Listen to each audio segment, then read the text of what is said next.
l'économie à l'honneur de ce troisième volet de notre série Élections 2017. Bonjour à tous. Dans l'actualité des idées aujourd'hui, la concurrence des souverainismes avec notre invité, l'économiste et philosophe Frédéric Lordon, chercheur au CNRS, auteur d'un blog La Pompe à Finance, hébergé par Le Monde Diplomatique, où il commente la vie politique européenne et la vie des idées. Auteur de La Société des affects en 2013, suivi des affects de la politique à la rentrée dernière au Seuil, de la malfaçon, monnaie européenne et souveraineté démocratique en 2014, puis dont achève bien les Grecs, chronique de l'euro 2015, l'année d'après au lien qui libère. Dans la malfaçon, Frédéric Lordon estime que le souverainisme de gauche est l'autre nom de la démocratie. Il va s'en expliquer. Bonjour à vous, Frédéric Lordon. Bonjour. Faut-il avoir peur des souverainistes? Je vais quelques instants me faire la voix de François Hollande face à des menaces protectionnistes, face à de l'isolationnisme, face à des empires qui ressurgissent. Il s'agit de montrer que l'Europe permet de faire à 27 ce que l'on ne serait pas capable de faire tout seul. Il y a 15 jours à Bruxelles, le président de la République a appelé ses homologues européens à s'unir pour chasser les égoïsmes nationaux et contrer la poussée des souverainistes, des nationalistes et des extrémistes. Au fil des mots, Frédéric Lordon, on l'entend, une association d'idées, le souverainisme comme une menace intérieure pour l'Europe, comme un cancer pour l'Union plutôt que le concert des nations. Est-ce qu'il faut avoir peur des souverainistes ? À la manière dont la question est systématiquement posée dans les médias, la réponse espérée est toujours oui. Alors, moi, je suis tombé il n'y a pas très longtemps sur un article dans Le Monde qui ne pouvait pas ne pas retenir mon attention et dont le titre est le suivant. Asselineau, Le Pen, Dupont-Aignan, Mélenchon, 4 nuances de souverainisme. Comment dire, je trouve ces procédés éditoriaux méprisables. On voit bien que tout est fait pour arriver à ce genre d'assimilation et qu'en réalité, la catégorie de souverainisme n'a été fabriquée que pour permettre de manufacturer à la chaîne ce type d'énoncé. Ce type d'énoncé qui empile une malhonnêteté intellectuelle sur une vilainie politique. Alors la malhonnêteté intellectuelle, je vais vous donner un équivalent. Supposez que l'auteur du même article ait écrit Barrès et Robespierre, 2 nuances à propos de la nation. Ou alors poussons le cochonnet carrément. Barrès et Robespierre, 2 nuances de nationalisme. Bon, si vous voulez, la personne serait disqualifiée définitivement. Et la vilainie politique, elle est exactement celle dont vous dégagiez le principe. Il s'agit par une double assimilation de rabattre souveraineté sur souverainisme et puis souverainisme sur extrême droite. Si bien que l'idée de souveraineté, par transitivité, s'en trouve essentiellement souillée. Et que toute tentative de reconstruire le concept de souveraineté et la pratique politique de la souveraineté soit assimilable à quelque chose comme du fascisme. Frédéric Lordon, moi je vais être un peu malhonnête intellectuellement puisque je suis journaliste, mais il est vrai que Jean-Luc Mélenchon, Marine Le Pen, Nicolas Dupont-Aignan, François Asselineau, ces 4 candidats à la présidentielle, envisagent une sortie de l'Union sous condition et se revendiquent d'une souveraineté. Alors si vous n'êtes pas d'accord avec ça, comment s'y retrouver dans cette foire au souverainisme? Qu'est-ce qui les différencie, les 4? Qu'est-ce qui vous dérange là-dedans? Expliquez-nous. La première chose à faire, c'est de reprendre le travail sur les catégories. Qu'est-ce que c'est que la souveraineté? Qu'est-ce qu'on peut appeler souverainisme si vraiment on tient à rescaper la catégorie? Et qu'est-ce qu'un souverainisme de gauche dans ces conditions? Bon. Alors la souveraineté, moi je dis toujours la même chose, au risque de radoter.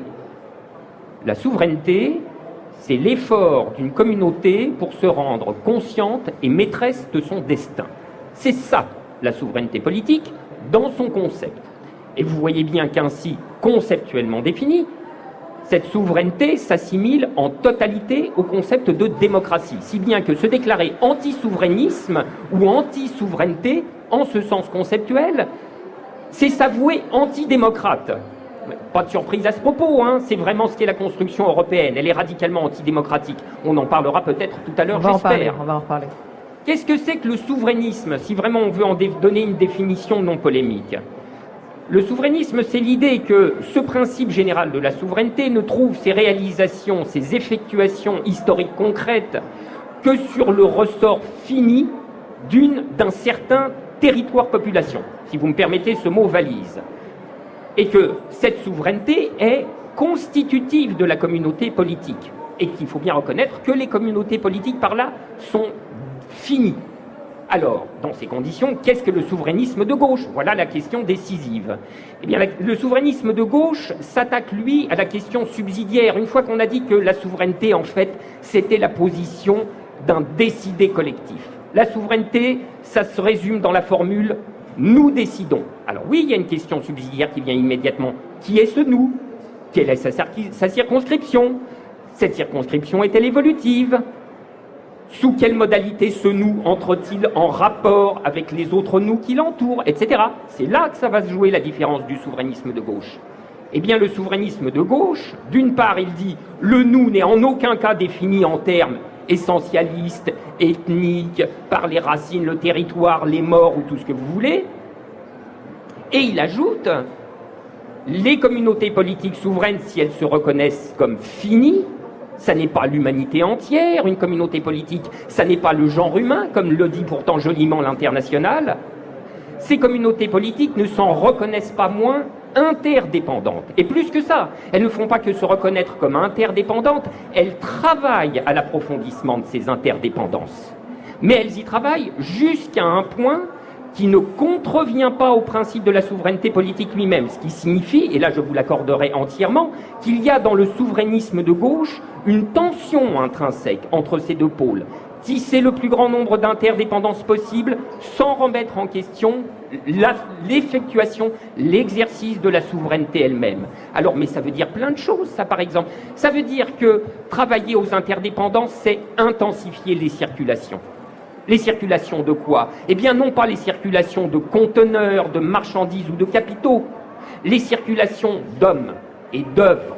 Vous voyez, un souverainisme de gauche, c'est celui qui évite effectivement le risque nationaliste du repli national quand on sort de l'euro ou de l'Union par la droite, et qui va intensifier la circulation des touristes, des chercheurs, des étudiants, des artistes, et qui va développer les liens internationaux autant qu'on le peut, les traductions croisées.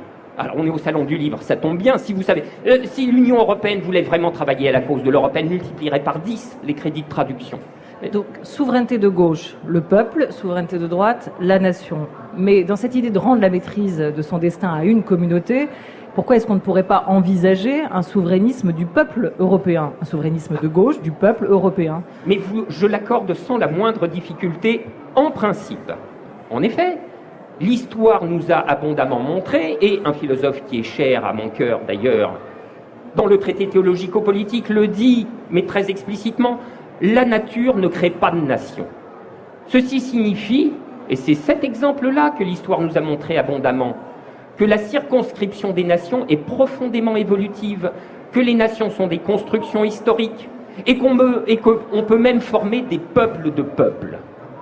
La nation française qui passe pour être le parangon de la nation unitaire, centralisée, etc., a été en fait l'agrégation de diversité, mais tout de même qu'ont procédé les unifications allemandes, italiennes, etc.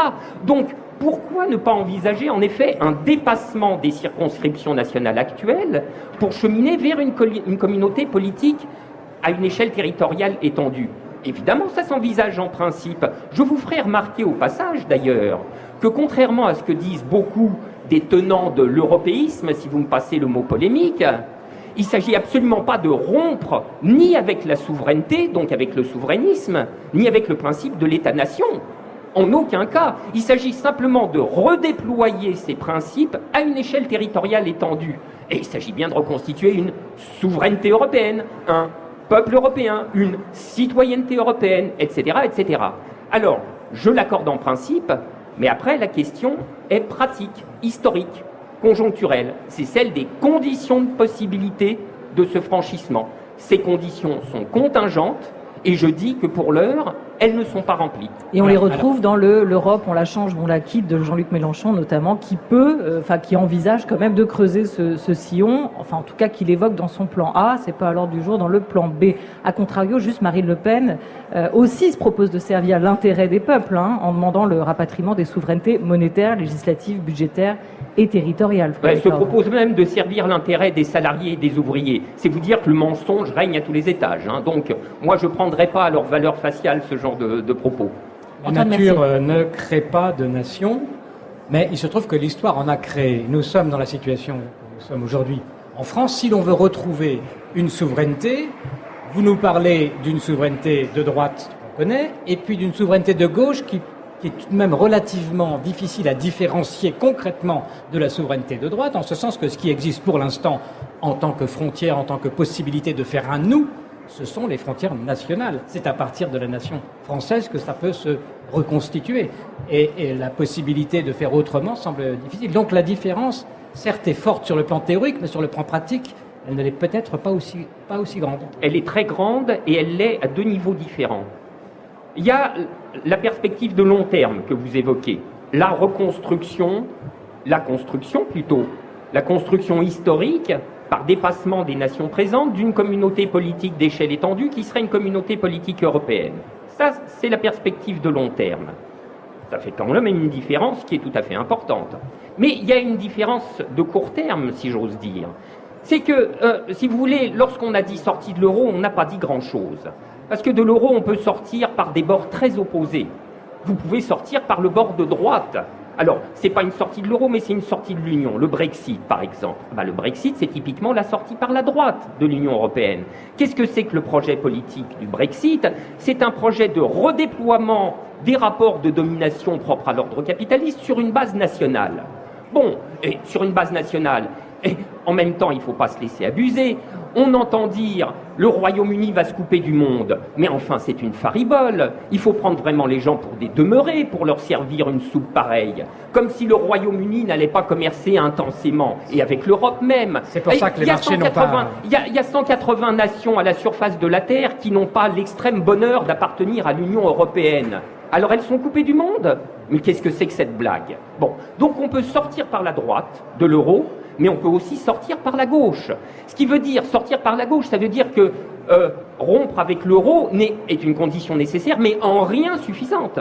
Rompre avec l'euro est le levier qui permet de changer radicalement le modèle de politique économique dans son entier, pour le réorienter vers des objectifs qui sont des objectifs progressistes. Alors là, ça n'a rien à voir. C'est se couper de la financiarisation, ou en tout cas en limiter les effets néfastes très sévèrement. C'est réorienter les politiques budgétaires pour éviter les ravages de l'austérité, etc., etc.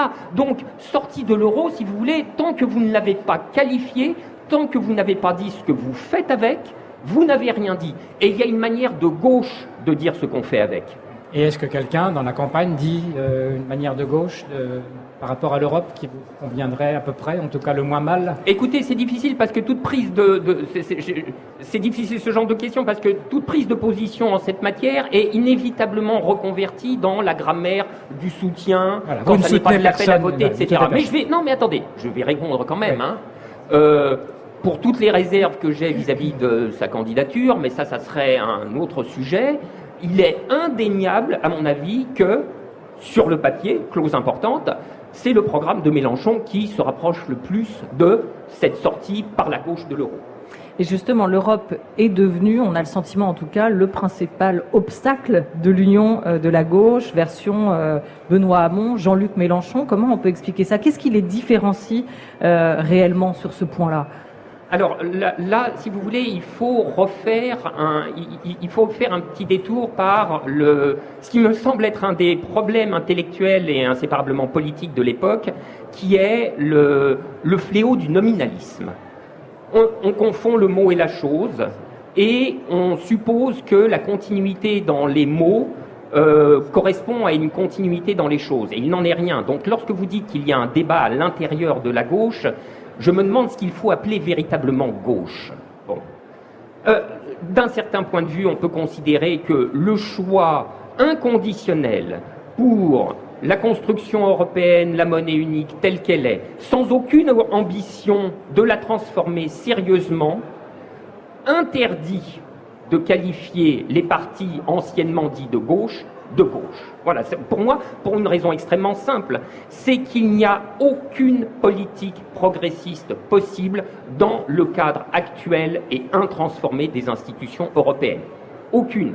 Alors, c'est un contentieux, si vous voulez, idéologique et politique qui remonte à très loin. Souvenez-vous de cette une de Paris Match, à l'occasion du traité constitutionnel européen, où on voyait François Hollande et Nicolas Sarkozy se faire des mamours pour appeler toute la population à voter oui. Pas le péché originel, en quelque sorte, il est là.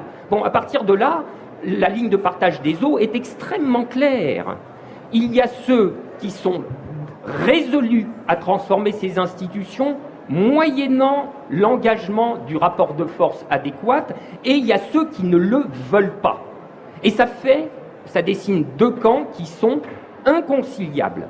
Alors effectivement, entre Jean-Luc Mélenchon et Benoît Hamon, il n'y a pas de recouvrement possible parce que ce point-là est un point de dissensus irréductible. Alors, on me dira, il y a un projet de traité additionnel qui est défendu par Benoît Hamon et qui soutiendrait la création d'un Parlement européen. Mais je vous prie de m'excuser, moi je l'ai lu, ça prêterait à rire si ça n'était pas aussi sérieux. D'abord, il faut reconnaître avec honnêteté que le texte produit par les équipes de Benoît Hamon l'admet volontiers. C'est un traité complémentaire qui ne change rien à l'édifice des traités tels qu'ils sont actuellement et qui les complète. Mais qui les complète comme cautère sur une jambe de bois, c'est-à-dire qui ne modifie pas la logique profonde qui est inscrite dans le marbre quasi-constitutionnel des traités européens. Or, c'est là que gît le problème. Si bien que le traité, le Parlement de Benoît Hamon, il est cul-de-jatte et manchot. Enfin, de tout ce qu'il pourra faire, c'est du bruit avec la bouche. Mais il ne changera rien de véritablement fondamental. Mais est-ce qu'on peut changer fondamentalement quelque chose? Parce que vous nous dites, Frédéric Lordon, que les institutions européennes, l'Europe tout simplement, est fondamentalement antidémocratique, responsable en tout cas de cette atonie démocratique. Est-ce que l'Europe a été conçue pour vous dès son origine, c'est ce que disait Yanis Varoufakis, l'ancien ministre grec, pour fonctionner de manière non démocratique, pour empêcher toute contestation, ou est-ce qu'elle peut quand même se réformer? Varoufakis a raison de ce point de vue. Je déplore qu'il n'en tire pas logiquement les conclusions qui s'en suivent, mais en tout cas, au niveau du diagnostic, je le partage entièrement. Et c'est pour ça, si vous voulez, on en revient à notre discussion du début, que la souveraineté est une question aussi décisive et qu'il importe pour tous ceux qui ont maille à partir avec la défense de l'ordre actuel de disqualifier cette idée en isme, en souverainisme, etc. Pourquoi? Parce que la souveraineté, c'est l'expression de la puissance collective. C'est-à-dire d'une puissance macroscopique qui est en vérité la seule à même de s'opposer à l'autre puissance macroscopique, celle qui se propose de placer toute la société sous son emprise, à savoir la puissance du capital. Alors effectivement, dans ces conditions, la souveraineté politique, seule puissance collective opposable aux puissances privées du capital, devient l'ennemi. Alors il y a un chercheur, un intellectuel, un philosophe qui avait très bien compris ça, c'était Hayek. Hayek soutenait que la structure fédérale d'un État était la moins mauvaise possible de son point de vue parce qu'elle dilue la souveraineté, elle dilue la puissance politique et elle permet de laisser le plus libre cours possible aux puissances privées qui sont celles du capital. Alors, il faut être juste, la structure fédérale a d'autres mérites. Elle n'a pas que des inconvénients. Mais dans le cas de l'Europe, le message a été reçu 5 sur 5. Et c'est la raison pour laquelle l'Union européenne a organisé le démantèlement des souverainetés nationales sans reconstruction d'une souveraineté politique au niveau européen. Frédéric Lordon, une question d'Antoine Mercier. Alors, je vais vous prendre par les sentiments, Frédéric Lordon. Est-ce que Emmanuel Macron n'entraîne pas des affects positifs dans cette campagne, en faisant bouger, comme on dit, les lignes et mettant en mouvement, malgré tout, on le voit quand même partout en France, des personnes qui se mobilisent dans cette campagne pour essayer de transformer leur vie quotidienne? Je vais répondre un peu de travers ou en deux temps à votre question, le premier étant une sorte de prolongement de ce que je viens de dire à l'instant.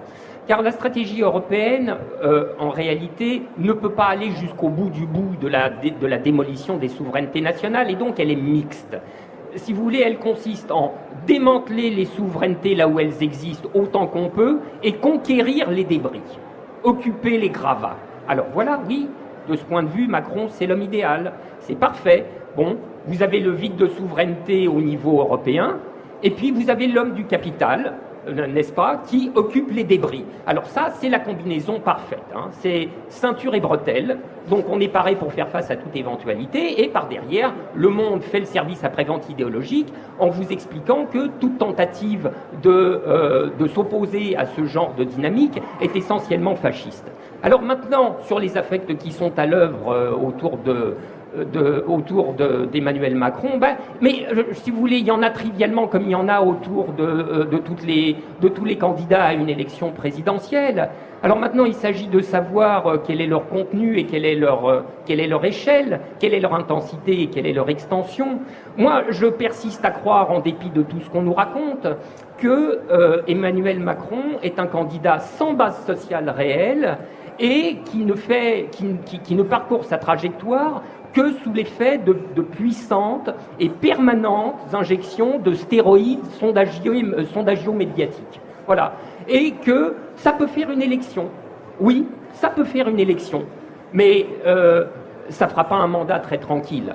Qu'est-ce que c'est que la base sociale de Macron? C'est les start-upers et ceux qui se fantasment en Bill Gates et en Mark Zuckerberg de l'avenir. Bon, ça fait des gens qui font... Si vous voulez, c'est une fraction de la classe bourgeoise qui fait du bruit comme 15.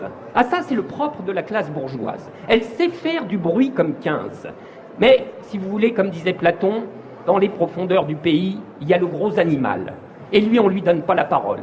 Sauf les jours d'élection, et quand il la reprend, c'est en général pour tout foutre en l'air.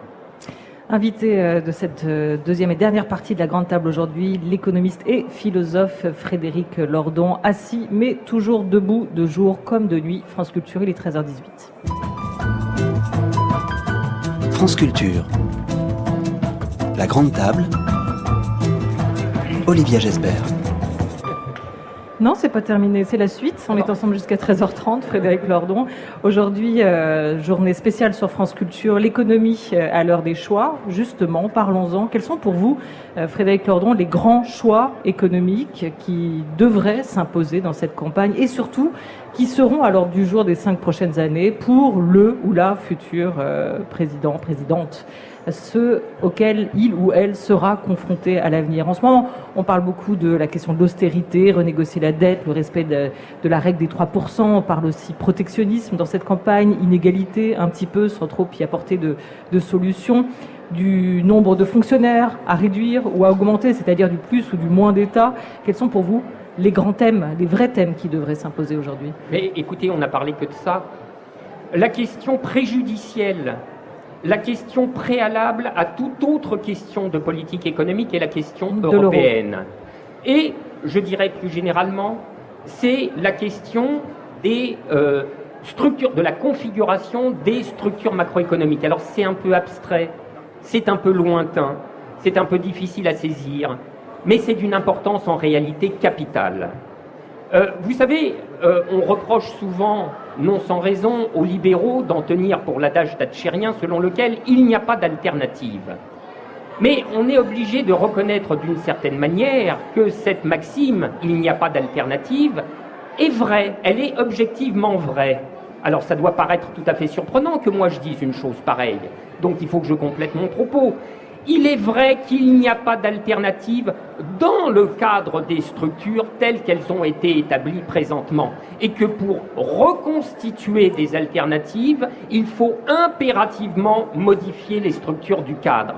Tant qu'on est dans le cadre, nous sommes voués aux différences secondes. C'est la raison pour laquelle, d'une manière qui n'était peut-être pas très gracieuse, j'expliquais il y a un certain nombre d'années que dans ces conditions, la différence entre ce qu'on appelle la gauche à tort et la droite réside surtout dans la différence de la taille des serpillières.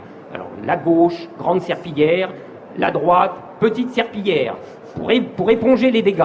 Mais il faudrait peut-être faire venir le plombier, si vous voulez, pour refaire les canalisations. C'est un peu ça l'idée, en quelque sorte. Et le cadre, comment vous définiriez ce cadre? Est-ce que c'est le capitalisme, la financiarisation, l'Europe? On peut l'envisager à différents niveaux d'abstraction, mais pour faire simple, on va considérer la configuration historique présente du capitalisme, qui est le néolibéralisme. Ce cadre, c'est celui de ce qu'on pourrait appeler génériquement la mondialisation, réfracté au travers des institutions européennes. Et il consiste, je dirais, en 3 choses. Premièrement, la financiarisation internationale. Deuxièmement, le libre-échange international. Troisièmement, un certain type de politique économique dont l'Union européenne donne l'expression alors quasiment pure et parfaite, c'est-à-dire ce qu'on résume habituellement sur le thème de l'ajustement structurel, les privatisations, l'orthodoxie budgétaire, etc., etc. Tant que vous n'avez pas modifié ces choses-là, vous êtes voué à agir sur le deuxième chiffre derrière la virgule. Mais on n'a pas besoin de tout faire sauter, Frédéric Lordon. Avec une bonne petite dose de protectionnisme, on s'en sort pas mal, non? Ah, écoutez, alors ça dépend ce qu'on appelle tout faire sauter, hein. Puis alors, c'est chacun selon son appétit politique. Alors en effet, moi c'est pour ça, par exemple, regardez, en matière de financiarisation, j'ai l'habitude de présenter un modèle, si vous voulez, un menu à la carte. Selon vos désirs de venir à bout de la finance. Alors, dans ce modèle, dans ce menu, il y avait une option, c'était en quelque sorte l'apéritif, que j'appelais le SLAM, qui consiste en un impôt qui écrète la rémunération actionnariale. Vous voyez, on ne touche pas beaucoup au marché, on ajoute juste un impôt, mais qui peut avoir des effets très puissants. Alors, pour ceux qui ont un peu plus faim, il y a le plat de résistance, qui est la fermeture de la bourse. Alors évidemment, si vous voulez, ça nous paraît lunaire une chose pareille, mais forcément après 3 décennies de lavage des cerveaux, la déréglementation des marchés, la prospérité et la jovialité de la bourse, ça nous paraît des choses de nature. Mais il faut se souvenir qu'il y a une époque pas si lointaine où la bourse était une institution financière croupion, dont la place dans l'économie française était tout à fait marginale. Mais ça changerait quoi ? Ah ben, ça change énormément de choses. Ça change que, par exemple, les entreprises cesseraient de délocaliser pour aller rechercher sur un site en Pologne ou ailleurs un relèvement de la rentabilité financière. Ça changerait qu'on cesserait de fermer des sites parce que 9% de rentabilité sur capitaux propres, ce n'est pas assez et qu'on en veut 15. Voilà ce que ça changerait. Ça ferait, je peux vous le dire, une sacrée différence. Donc ça, c'est une forme de soutien. Ah, il y avait un troisième point ? Non, je sais pas, un plat de résistance, il y a un dessert ou pas ? Ah oui, il y a le dessert. Bah oui, il y a le dessert. Alors le dessert, c'est la pièce montée, hein. Donc là, il faut en avoir gardé sous la pédale. Le dessert, c'est l'affranchissement avec les rapports de la propriété financière. Si vous voulez, et alors là, on touche au cœur du capitalisme lui-même, hein. Qu'est-ce que c'est que le cœur du capitalisme ? C'est que la propriété financière donne le pouvoir. Et fait du délégué des actionnaires le seul maître à bord après eux. Vous voyez ?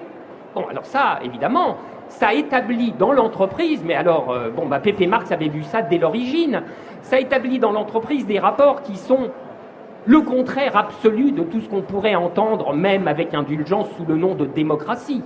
Ça établit des rapports qui sont ceux du salariat même, des rapports de subordination hiérarchique. Il y a quand même quelque chose d'étonnant dans l'esprit du temps qui se gargarise des valeurs démocratiques, des valeurs d'égalité, de citoyenneté, etc., mais qui condamne la population salariée à vivre 8 heures par jour, c'est-à-dire la moitié de son temps éveillé, sous des rapports de subordination hiérarchique. Donc, tous les salariés connaissent très bien les effets, particulièrement en période de crise. Ça les fait vivre dans l'angoisse et dans la peur. Alors là, vous voyez, on parlait d'affect, hein. Alors là, il faudrait parler des affects salariaux. Et il y a cela. Alors oui, se libérer de la propriété financière comme instance de dévolution du pouvoir politique dans l'entreprise, ah oui, ça c'est quelque chose. Ça c'est la fin du banquet. America First, l'Amérique d'abord, c'est le slogan de Donald Trump. Si un candidat dit France First, la France d'abord, ça vous fait un programme ou pas ? Non, évidemment que ça ne fait pas un programme. Évidemment non. Mais enfin, ceci dit, commencer à discuter des vertus analytiques des slogans de campagne, forcément, hein, c'est comme si vous me demandiez, et alors, En Marche, ça fait un programme ? Ça fait un projet ? On pourrait poser la question peut-être, j'ose à peine, En marche vers où ? Vous voyez, il y a un point d'exclamation. Et la réponse est dans le pêle-mêle et dans les petites annonces. Bon, ou aux objets trouvés. Non, vous voyez, non, c'est pas sérieux.